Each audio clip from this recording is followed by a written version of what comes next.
there's just so much. You're listening to a Mamamia podcast. Mamamia acknowledges the traditional owners of land and waters this podcast was recorded on. Hi, True Crime Conversations listeners. It's your host, Gemma here, and I'm jumping back in your ears today to share an important episode with you. It's from No Filter, which is another interview podcast we have on the Mamamia network. It's hosted by Mia Freedman. And this year marks 10 years since the heartbreaking death of James Foley, the American journalist who was taken hostage and killed by ISIS in 2014. In this episode, his mother, Diane Foley, talks about meeting with one of the people responsible for her son's murder. What unfolds is an incredibly moving conversation about James's life and the grace and empathy Diane has shown despite such an unimaginable loss. It's really powerful, it's thought-provoking, and I think it'll stay with you long after you listen. Let us know what you think of the episode, and I'll see you next week for another True Crime Conversation.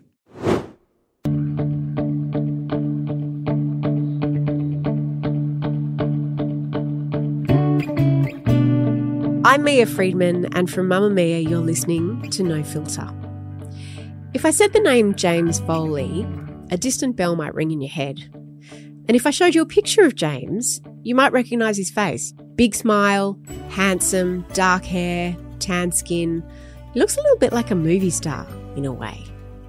But it wouldn't be until I showed you a photo of James wearing an orange jumpsuit, kneeling in the desert with a black hooded man standing behind him that it will click. James Foley is that guy. He's the American journalist who was taken hostage in Syria by ISIS. Held for 2 years in shocking conditions and then beheaded in a public execution that was videoed and shared with the world as a message from terrorists, as a threat. Something like 94% of Americans were aware of Jim's death and how he died. It's the event with the second most recognition in recent American history after 9/11. He would have been horrified by that. I mean, he was there to talk about the Syrian people. And this is the takeaway. How James Foley died is what made him famous. And it is difficult to untangle it from how he lived, which is what we're going to do today. He was the eldest of 5 kids who grew up in a close family. His dad was a doctor, his mum was a nurse, and 3 of his siblings served in the military. But that wasn't for James. He wanted to be a journalist, and not the desk kind of journalist sitting behind a computer. He wanted to work on the ground in war zones. I believe that frontline journalism is important. Without these photos and videos and firsthand experience, we can't really tell the world how bad it might be. James's mother, Diane, who has written a memoir called American Mother and is my guest today, Diane knew a thing or two about having children in dangerous situations, the military, but she had no idea how big the risks were for James until he was kidnapped in Libya in 2011, and he spent 44 days as a hostage before he was released. After successful diplomatic negotiations, 2 American journalists and a Spanish journalist are finally going home after being kidnapped and detained by the Libyan government forces for 44 days. Because unbelievably, when ISIS captured him the year after, it was the second time he'd been held hostage. He'd only been home for 7 months when he went back into a war zone. There's physical courage, right? For some reason, I have physical courage. But really, think about it, that's nothing compared to moral courage. At the end of 2021, over 7 years after millions of people watched her son being executed, Diane got the opportunity to go and meet with one of his killers who had just been convicted. And she said yes. So why on earth did she want to do that? What do you say to one of your son's murderers? And what did he say over the 10 hours that they spent together over a couple of days in the American jail where he was being held? This is a story about a mother's love for her son and how it continues to sustain her, how she found a way to heal herself after she lost her boy, and how sitting down with his killer helped her to do that. Here's Diane Foley. Jim must have been a great kid because you had 4 more after him. He was a great kid. He was a lot of fun, and I enjoyed being a mother. He really was. He was a good boy. How old were you when you had him? I had Jim when I was young. I was 25. So I had energy for him. So that was good. You talk about him having an amazing imagination. He loved books from the time he was very tiny, loved to be read to. And once he could read himself, he was reading, often reading and pretending to be people we read about often. Firstborns are often quite cautious and very responsible. Was Jim very adventurous as a kid? Because he certainly was as an adult. He was very adventuresome. He was definitely not cautious. He was very curious about the world, about people. I would not call him cautious at all. I mean, as he got older, he was aware he wasn't reckless. I mean, he was well aware of the dangers in the conflict zone and took all the required safety courses and equipment and all that was necessary. But no, he was not cautious as a child. He was full on wanted to know about the world. When you have 5 kids, I've got 3, and I've always wondered how, when you've got that many children, you maintain relationships with each of them, particularly when they're small and there's just so much need for attention, for meals and arrangements. How did sort of the dynamic of the children and you and your husband, John, all play out? Our first 2 were only 2 years apart, so that they were busy, but the others were 3 and 4 years apart. So that was part of the way we tried to give as much attention as possible to each child. It's always not perfect. As parents, we just do our best. But Jim was a very easy older brother because he really was very protective about the others and was generally pretty easygoing as a child and very independent. So they were not needy kids, if you will.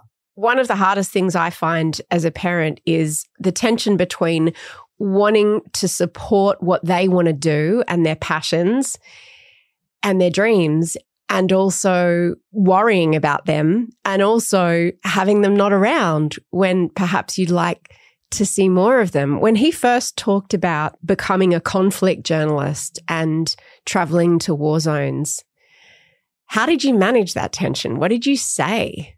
At the time, 3 of his younger siblings were in the military. We had one in the Army, one in the Air Force, one in the Navy. So I was quite concerned about them and ignorant in many ways about the high risk of particularly being a freelance conflict journalism. And it took Jim a while to find journalism. He was initially a teacher, then a writer, eventually found journalism. And once he found it, he was so passionate about it that, we were delighted he'd found something he really loved. When he told you he was going to Libya, did you know much about Libya and what was happening over there? Again, like I say, I think as a consumer of the news, I think I was quite ignorant about the dangers in the Middle East, to be honest. I really didn't know, and Jim didn't emphasize that, but he did make a point of taking, as I said, the safety courses and doing all he felt he could to be as safe as possible. But I was not as aware as I could have and should have as a parent. What did it actually involve, his work in Libya? Like, when you're a conflict journalist, what do you do every day? Well, first you get into the country. I mean, that is not that easy in some of these areas. But then you look for reporting on the ground. What is going on the ground? And that's exactly what they would do. Every day they would go out to the front line. They would interview civilians, soldiers, people who were living what was going on in the country and looking for important stories that he felt people in the West would want to hear and want to know. So kind of a hectic when they were in country, I think, because they had to be thinking about their safety of people they were interviewing, while at the same time looking for good stories and wanting to tell them. So rather stressful when in country, particularly in conflict zones. One of the things that really came through with what I learned about Jim from your book and from watching the documentary about him that was made by Brian, his childhood friend, is how he created families wherever he was, which made me think about he was essentially recreating what you had and your husband had created in the bond of your family and your kids. So when he was in Libya, he had this like family of other freelance journalists and other journalists that he was close to, essentially. And on the day that they were captured and when one of them was tragically killed, he was taken hostage along with a few friends. Yes. How did you learn that he was taken? We heard from Human Rights Watch, called us directly, looked us up on Facebook and reached out to us out of the blue. And then the second person probably was one of his outlets he was working for. And then eventually U.S. consul called us. So we received several calls, but the first one was from a stranger who worked for Human Rights Watch. Now, you're just an ordinary family. Your son is taken hostage in Libya. He was held for 44 days. How did those 44 days play out? Well, any parent who's ever lost their child, heaven forbid they be kidnapped or something like that, knows it's a horrific experience because you are powerless. You have no idea how to help your child. And so we were down on our knees praying most of the time. It was Jim's next older brother, Michael, who took a leave from work and did all he could to try to connect with people in Washington. And then a lot of his friends did all the rest. You say created families. Jim was just friendly. And so he was always welcomed into any family. That was one of his gifts. He was a very good listener and interested in people. So when he was taken, his friends were incredibly upset. So they did a website and got on social media and had several campaigns for his return. Were you asked for a ransom that time? No, we were not. As a matter of fact, the government did not reach out to us at all. I don't know. Jim was considered a political prisoner. I mean, it was in the middle of war. I'm not sure if they knew what they wanted to do with all their prisoners, to be honest. And he came out really thanks to the connection of another stranger, David Bradley, who at that time owned Atlantic Media. Jim was with Claire Gillis, who was one of his freelancers. So David and his team, along with Jim's friends from Teach for America, did research until they found someone who had connections into Gaddafi government. And it was through those good people that Jim was eventually freed. When I heard he was freed, we were at home. His brother went to meet him in Libya. How long was he home for? He was home for a good 6 months, I would say. He did a gratitude tour to see a lot of his friends. So many people he felt he needed to thank. Did quite a bit of speaking on that tour. Young soldiers sort of spread out across the sand who approached me and struck me, with the butt of their AK-47 half dozen times, punched me. I didn't feel hardly anything. Such was my shock at seeing my colleague Anton mortally wounded in the sand, knowing on level right away that he was dead. And I had a lot of time when I got back to the States. I had a month to play over those moments, especially that one day when we were captured. What I would have done, what I could have done, what I should have done, and really examining those things and being able to talk about it openly. And then went to work in Boston as an editor for Global Post. Soon, by the fall, he was working with Human Rights Watch, doing some journalism for them, and then eventually went back into the field. You must have been thrilled when he had a desk job for that brief time. Well, we were. I mean, the whole thing was a miracle that he returned. It was amazing. Diane, how did he tell you he was going back? And how did you react? Well, none of us were very happy. He had been in and out, though. He chose to go back briefly in the fall of 2011, but full-time in the beginning of 2012. And that time he headed into Syria. And he went back and forth in and out of Syria several times that year before his kidnapping in November of 2012. He did some extraordinary things during that time. He spent quite a lot of time at a hospital reporting there, and when they had the need for an ambulance, he helped raise money to buy an ambulance.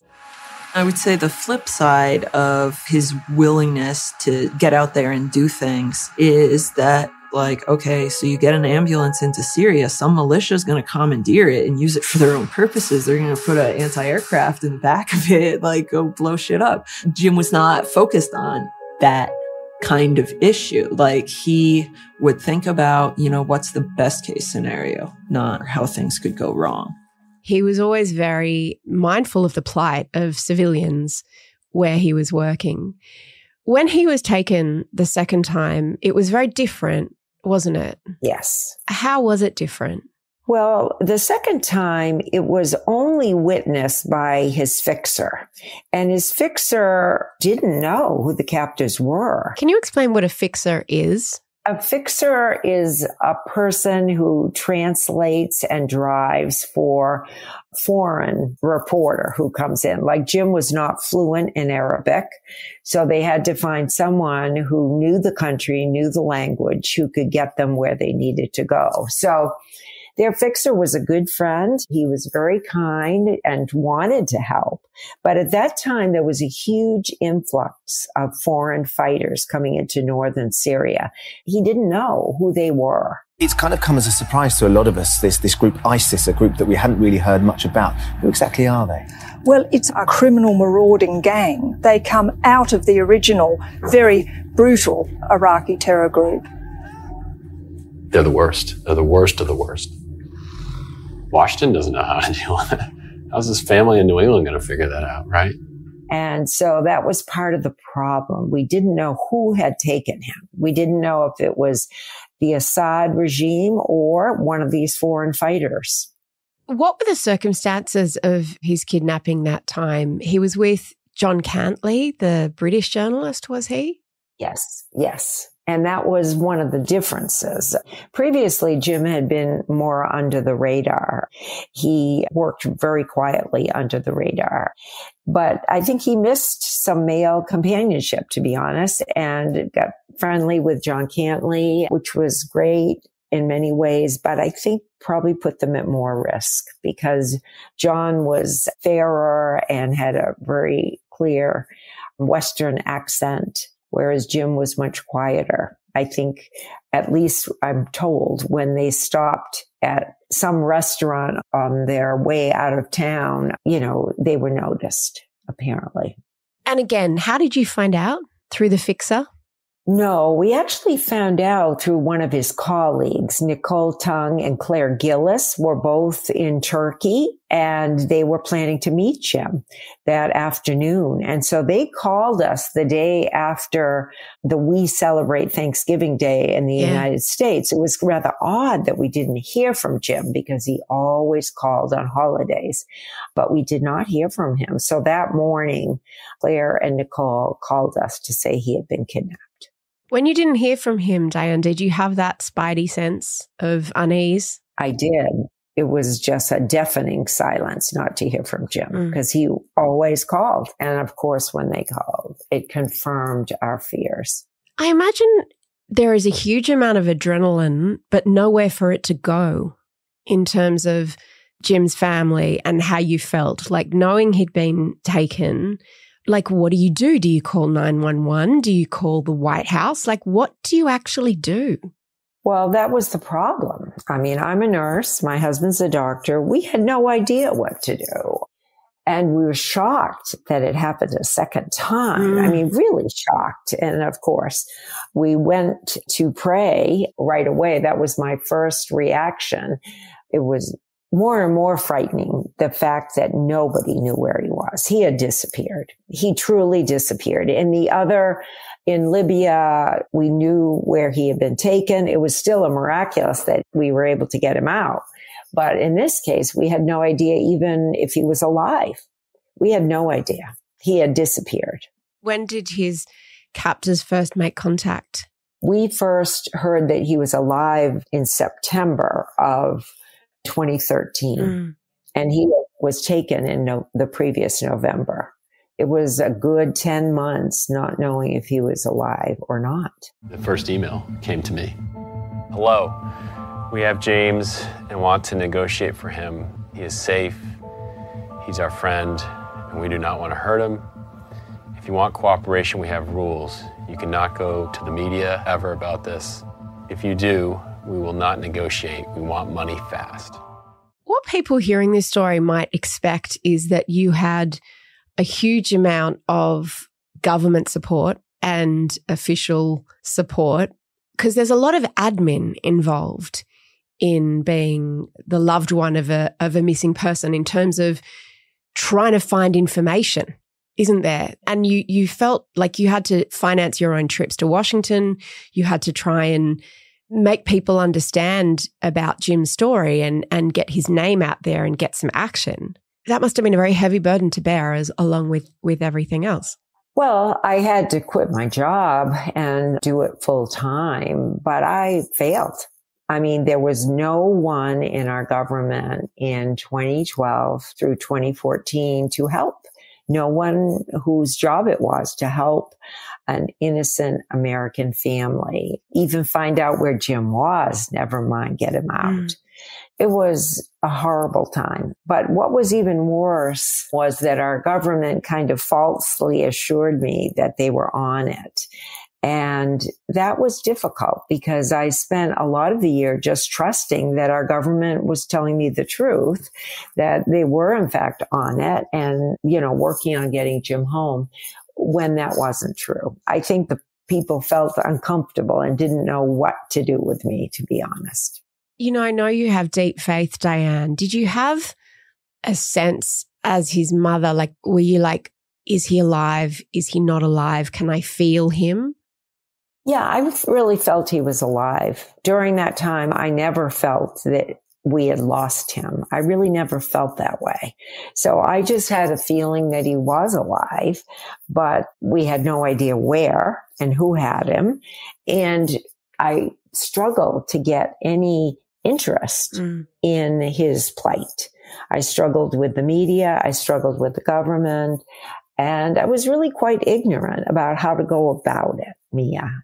When the kidnappers made contact and asked for money, you were told very explicitly that not only would the US government not pay any kind of ransom, if you tried to raise money yourself, you could be prosecuted.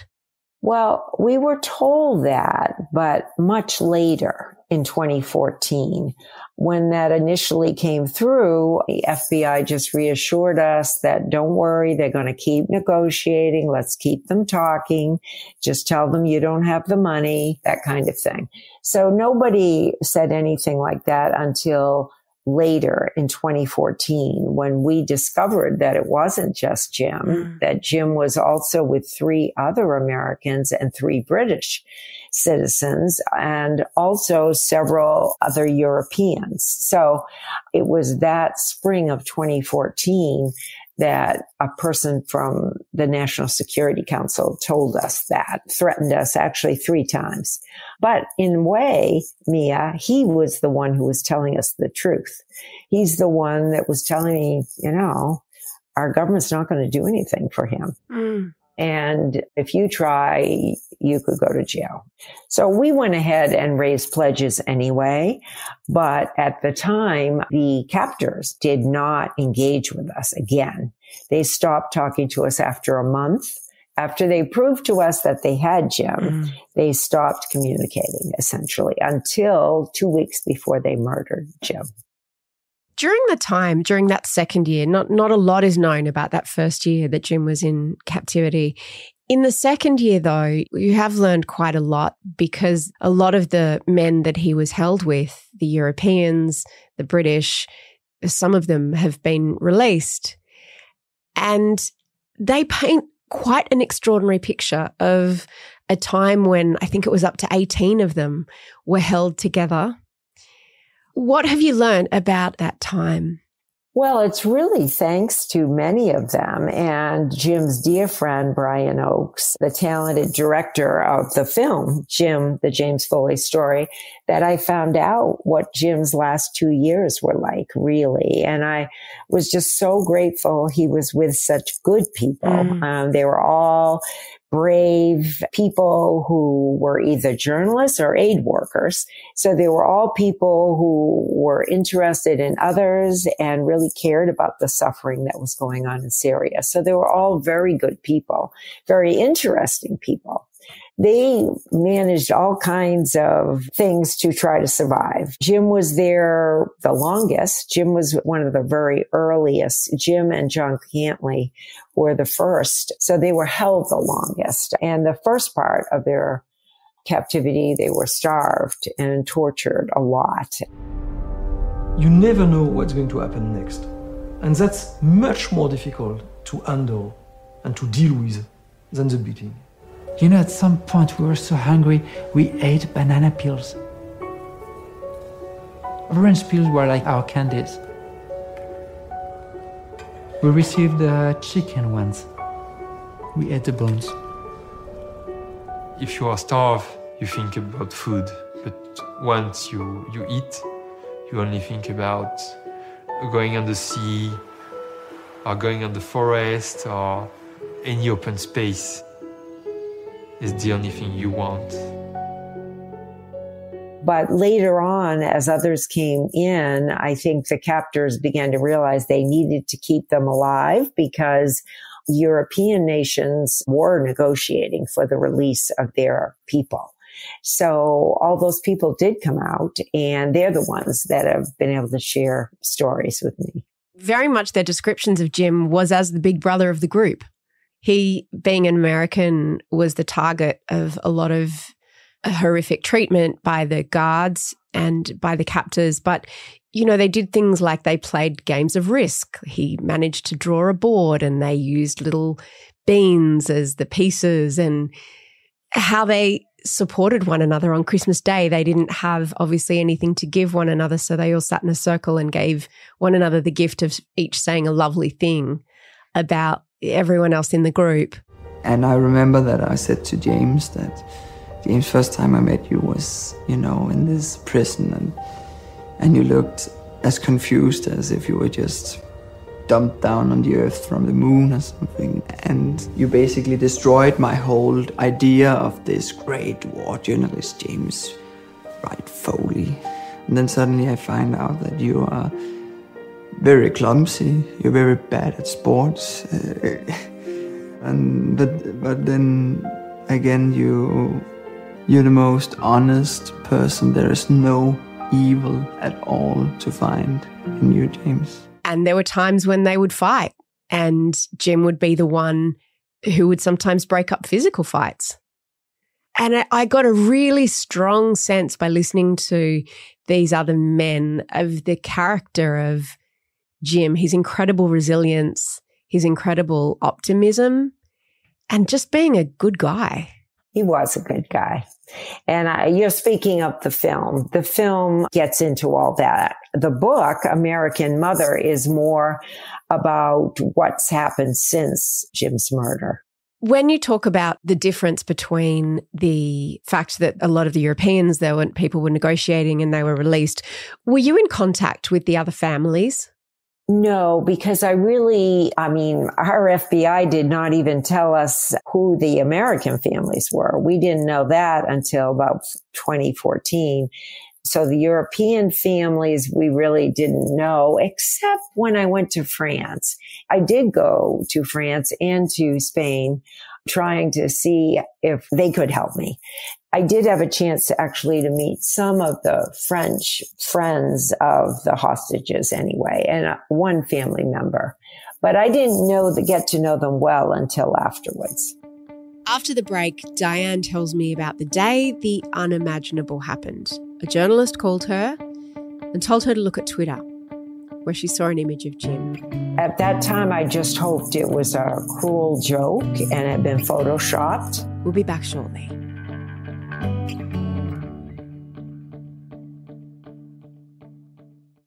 Diane, I want to ask you about the call you got. It was from a journalist, wasn't it? It was. What happened in that phone call, if it's not too painful to recount? No, it was a beautiful August day, and my sister was visiting, and we received this call out of the blue from this journalist who was crying. She was sobbing on the phone, and I could hardly understand what she was saying, but finally I figured out she was saying, look at Twitter. And then she hung up.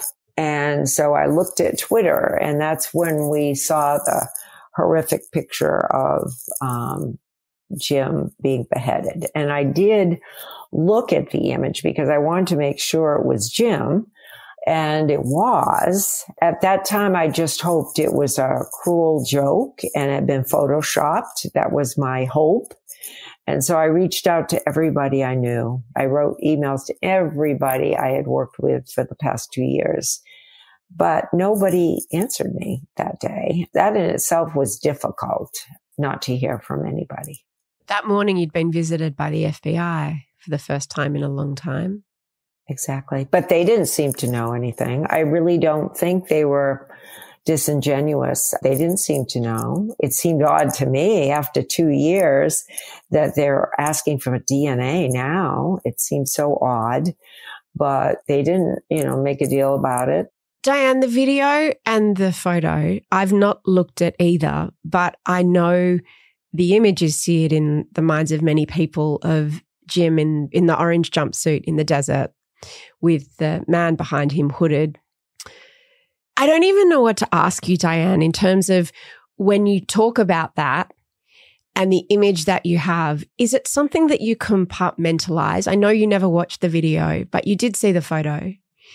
Is it something that exists quite separate from your memories of Jim and your feelings about him as someone you love and your son?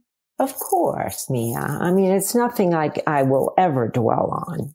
And that's partly why the work of the James Foley Foundation has been so important to me, because that's been a way of keeping Jim's goodness and moral courage alive. So that is what I strive to focus on. Jim would have wanted something good to come out of his sacrifice, if you will, for his country and fellow Americans. So Jim has challenged me big time. But thanks to my faith in God and the goodness of so many people, that's what has made anything good possible. So I'm very grateful. In American Mother, you write about Jim's moral courage. Can you explain what you mean by moral courage? I write about it only because Jim was talking about it. When he came home from Libya. There's physical courage, right? For some reason, I have physical courage. But really, think about it, that's nothing compared to moral courage. That we couldn't have true journalism without the moral courage to report on stories that might affect one's career or be dangerous to tell. And so I was really, and I'm still today, challenged by that, to dare to have the moral courage to fight for what is right and to try to make a difference for others. But that's what I feel Jim was talking about. And so we've used that idea of inspiring moral courage in all our work, in our government work, trying to inspire the best of our government to care about fellow citizens, do the right thing, to help families, support families, actually listen and tell them the truth. And the same with our journalist safety program. We work with aspiring journalists and freelancers.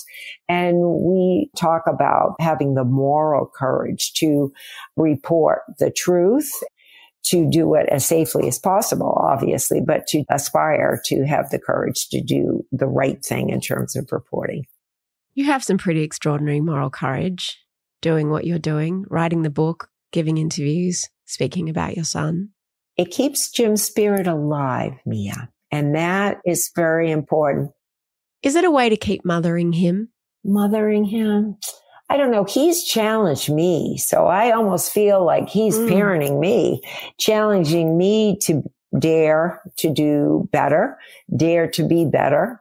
and dare to speak the truth to power, when it's necessary, but also to try to inspire youngsters. I really think it's important that our children and youth are challenged to make a difference in the world. We need people who aspire to do good things, Mia. Speaking of truth to power, it took 3 days for then President Obama to reach out. He had a phone call with your husband. He did. It was some time later that you were invited to the White House to meet with him. Mm-hmm. The line he kept using with your husband and then with you, as you write in the book, is Jim was our highest priority. Jim was my highest priority. Right. Exactly. Was he though? Of course not. And that's why I was not particularly impressed with that comment, because maybe in his head he was telling himself that, but he totally failed. He tied the hands of the FBI. He chose very definitely not to negotiate, and that cost the lives of 4 young Americans. He did not value their lives. And that made me angry. My righteous anger, if you will, fueled the start of the Foley Foundation, and also fueled the start of a lot of good people stepping up to help me, because a lot of people saw the tragedy in it all. And so here our great nation can't even have the backs of innocent Americans who go out to report the truth or help others who are suffering in the world. It was horrible. It was the worst. I was so embarrassed and angry as an American.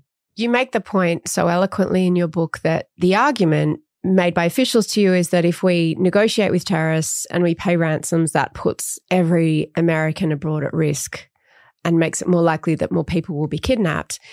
But you say that other countries do it very well. They do it quietly. They do it behind the scenes. They do it successfully to negotiate the release of their citizens. And you also point out that in terms of the actual money involved, it costs $40 million to send a drone into a country that might never come back. And so from a financial point of view, it can hardly be argued paying ransom is out of the budget, so to speak. And you actually have made a difference, perhaps not with the negotiating with the terrorists, but in terms of some of the things that have happened, some of the things that the James Foley Foundation has made happen. What are some of those things? Because Obama, it obviously did have an impact on him. He made some announcements after meeting with you. First of all, there was no evidence that showed that paying ransom increases the captivity of others. Americans are targeted all the time. If anything, the research showed that if you do not negotiate, your citizens are going to be killed. And that's exactly what happened. The British and the U.S. chose not to negotiate, and all their citizens were killed. So why do they do that, Diane? Why do they have that policy? It was because they went by this slogan that it makes sense, I suppose, when you think about it, that it would incentivize. But the reality, that is not the reality. However, I do think more and more countries now are starting to copy some of the terrorist groups and targeting our citizens. So I do feel very strongly, the Foley Foundation strongly feels we must, as a nation, not only find ways to bring our people home, but also to deter the horror and practice of people being taken and used as political pawns.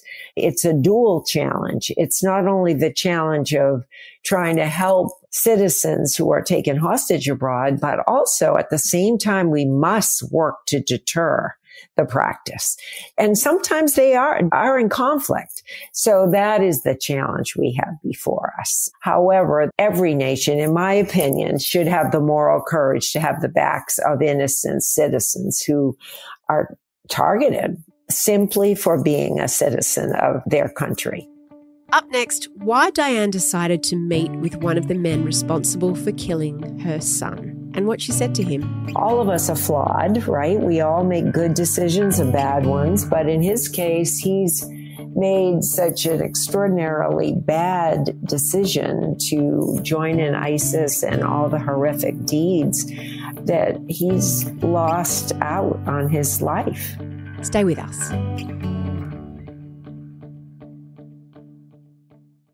Speaking of moral courage, you chose to meet one of the men who worked to murder your son.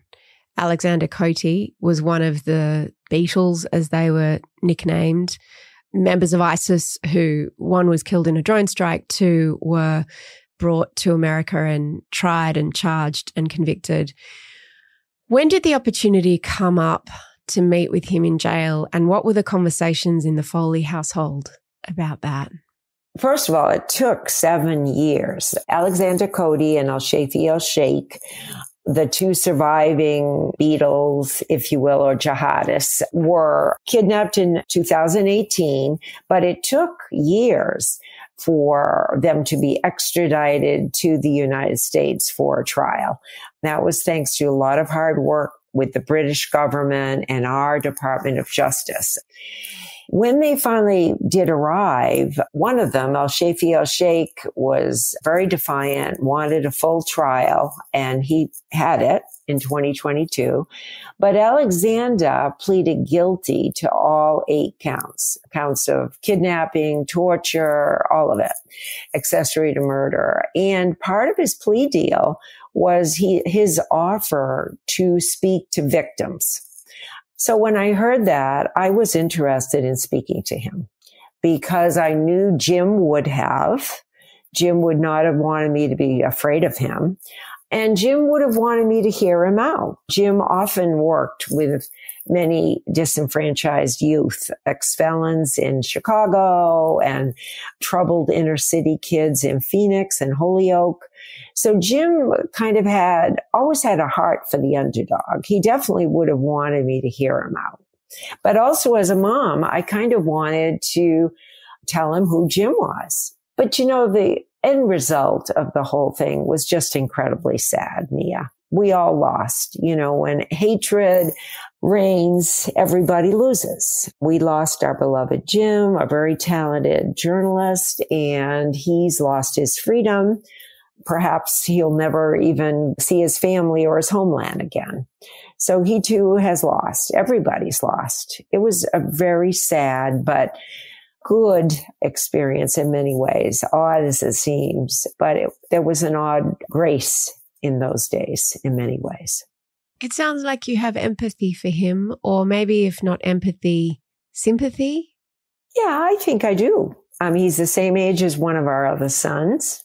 Because of his choices, he will be in jail for the rest of his life and never be free, never see his family again. I have a lot of empathy and sympathy for him. It's very sad. It's tragic. All of us are flawed, right? We all make good decisions and bad ones. But in his case, he's made such an extraordinarily bad decision to join in ISIS and all the horrific deeds that he's lost out on his life. It's very sad. I think accountability and justice is important. I don't mean to imply that it's not, because it is extraordinarily important that captors and people who are so violate human rights in such horrific ways as they did, they must be held accountable. And I think it's a very just sentence for him, but it's still sad. As a mom, it's still sad. When you sat across from him in the hours that you spent with him, was there ever a moment where you just wanted to lunge across the table and scratch his eyes out? No. Not really? At all. No, Mia, no. Is that just me, Diane? I clearly don't have any grace. Like the rage. I didn't have that rage towards him. To me, in many ways, Alexander is also a victim. He's a victim of poverty, of brainwashing, the jihadists, hatred. In many ways, he's a victim. That doesn't excuse the horrific things he did in any way. And he certainly needs to serve his sentence. But it's sad. It was our government I was angry at, because our government has the power to do a lot. And our government considered our son and the other Americans as collateral damage. So I was very angry at our government. So all my anger was fueled towards righting that wrong and helping our country to do much better, to have the backs of brave Americans. Did Alexander say sorry to you? He expressed much remorse many times for what our family had gone through. He very humanly justified his actions as being a soldier in war, but he expressed a lot of remorse to me multiple times and in letters to me. And when you left there, how did you feel? I had more peace. I felt like I had told him who Jim was.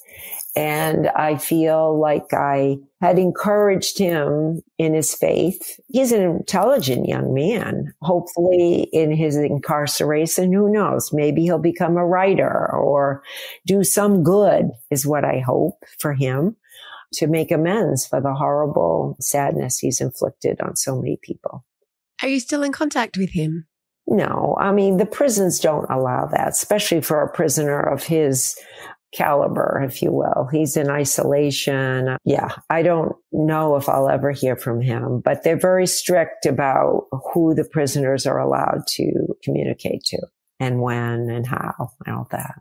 I just want to finish, Diane, by asking about when you experience loss and grief in such a tragic, horrific way, the public element of it, how does that impact the grief? What happened to Jim was so deeply personal to your family, and yet it was something that was so public. I mean, the fact that that image is so seared into the minds of so many people.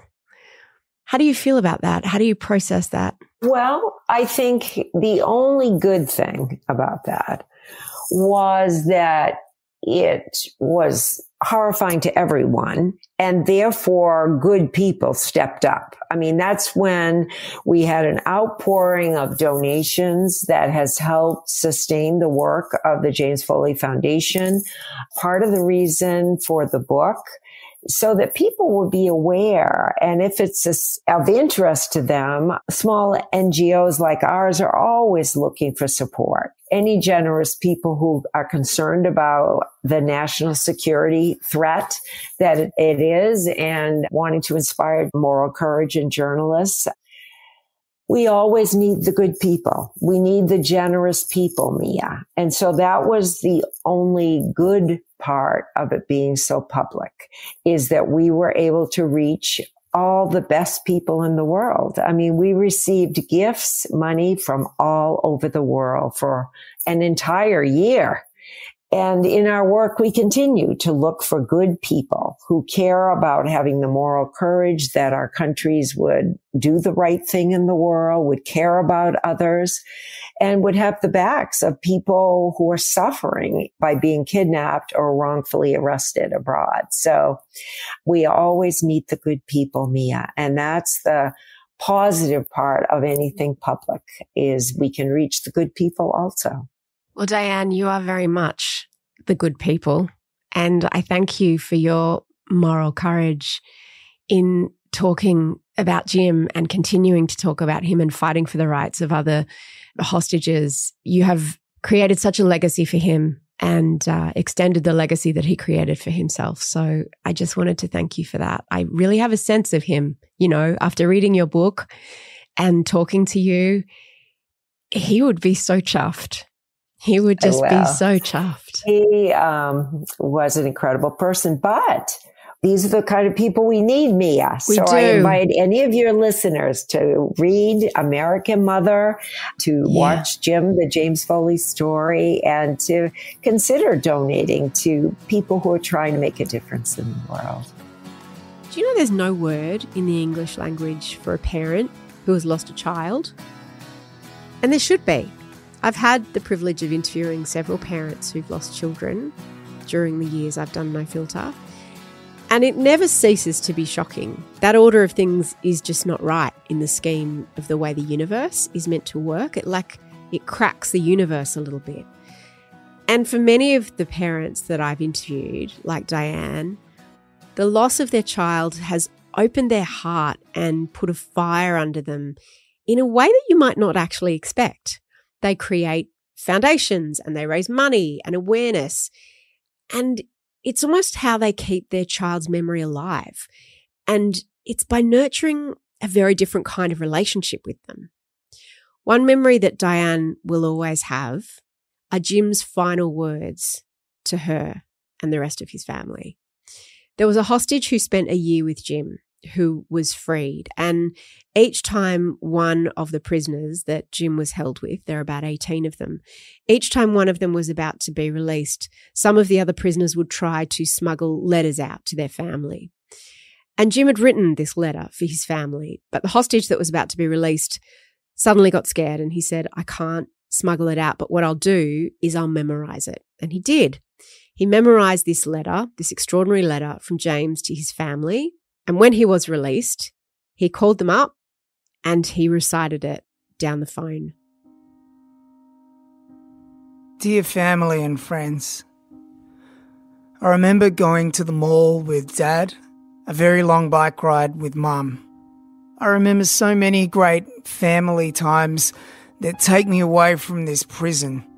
Dreams of family and friends take me away and happiness fills my heart. I know you're thinking of me and praying for me, and I'm so thankful. I feel you all, especially when I pray. I pray you stay strong and to believe. I really feel I can touch you even in this darkness when I pray. 18 of us have been held together in one cell, which has helped me. We've had each other to have endless long conversations about movies, trivia, sports. We've played games made up of scraps found in our cell.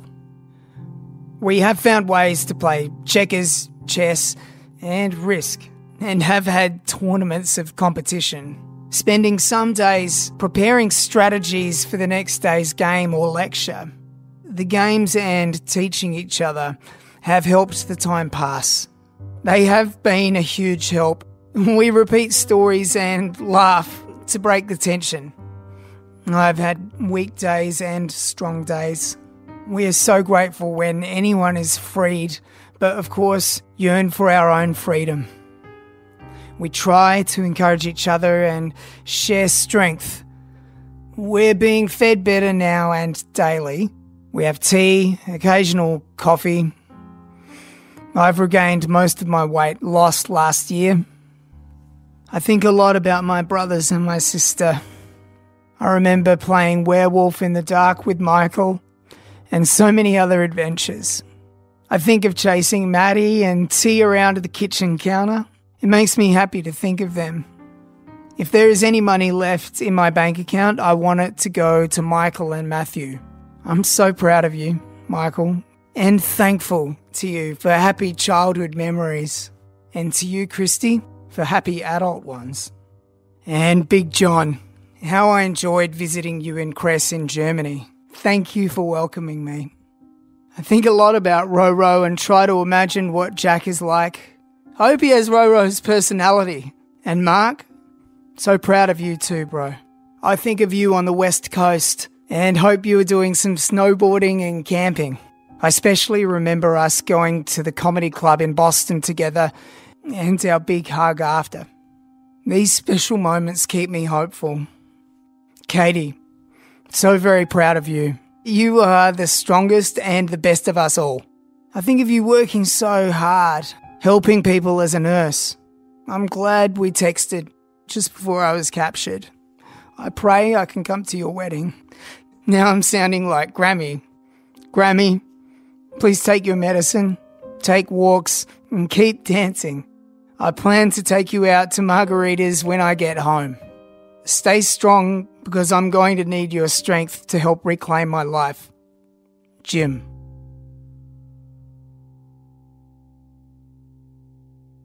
Oh, that packs a punch.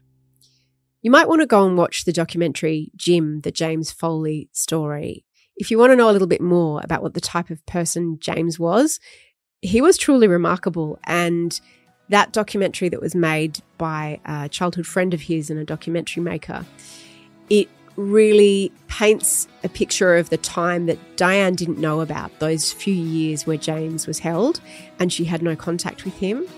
The hostages who were freed, who were interviewed in this documentary, say that he kept them alive in there and he shared food when he didn't have to, and sometimes he broke up fights between the hostages and he took beatings so that other hostages wouldn't have to.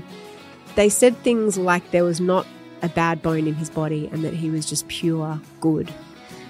Diane Foley founded the James Foley Legacy Foundation. They do amazing work advocating for the freedom of all Americans that are held hostage abroad, and it also promotes the safety of journalists worldwide who are working in combat zones. If you want to read Diane's book, American Mother, we will pop a link to all of those things, including the foundation and the documentary, in our show notes. This episode was produced by Gia Moylan and Kimberley Braddish, with sound production by Leah Porges and music by Tom Lyon. I'm Mia Freedman, and it's been a little treat to be in your ears.